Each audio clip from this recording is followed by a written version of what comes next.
Welcome back to the channel, guys. My name's Adil and today is electric car upgrade time. This Mercedes EQC is about to embark on a single day little project of adding some bass into the vehicle. Let's jump into today's video.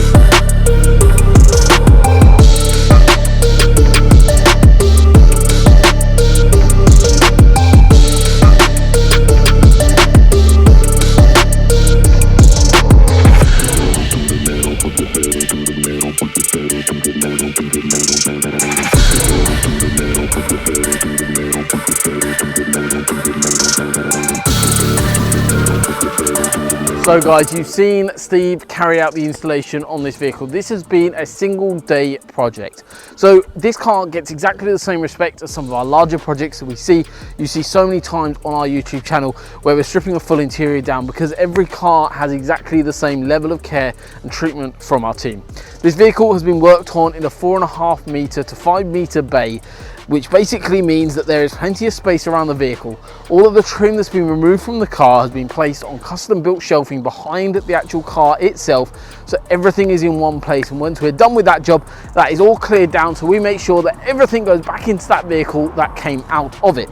So firstly, I want to briefly talk about kind of one of the misconceptions about electric vehicles and car audio and different upgrades that can be done. Okay, so many people, and we get asked it a lot, is I've moved over to having an electric car, what do I do? It doesn't sound as good, or I want to do some upgrades to the vehicle. What can be done because it's an electric car? Can it even be done? Many people think that you're going to have big amounts of draw, lose range, all these sorts of things when you're adding these sorts of products into a vehicle. However, that is completely not true. Okay guys, so obviously with electric vehicles, as all of you know, you've got a big battery in this vehicle that is driving the vehicle rather than an engine. However, underneath the engine bay on this particular vehicle, right in the normal location for a 12-volt battery that we see on every other car that is not electric, a 12-volt battery is still there. So what we've done is taken power feeds from the 12-volt battery over, and a physical cable run from there all the way to the boot area where we have installed our sub.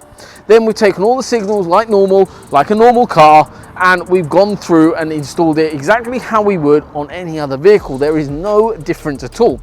However, one thing where you're talking about range, this particular upgrade is just a basic sub install. Our client had it in from a previous vehicle. We carried out his first install in 2019 or so, and he's back now to move this into his new car. So the kits, first of all, it went from, I believe, an Audi A5 it was, over to this car. And moving kits over is absolutely fine, but this whole drama about electric vehicles not being able to upgrade is just a complete lie. They can be done, however, they are sometimes done in a slightly different way.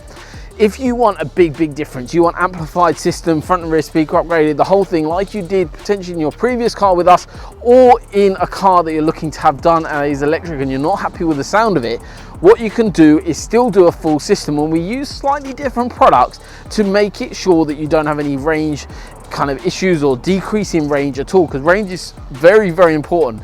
I myself have a vehicle that is fully electric, and I've got a system in there as well, and we've got no draw loss at all from manufacturer spec. No draw loss whatsoever. So, and that is a full system. That's amplifiers, subs, the whole shebang's been done on that. This is obviously just a sub, so you're not going to see any difference in draw here.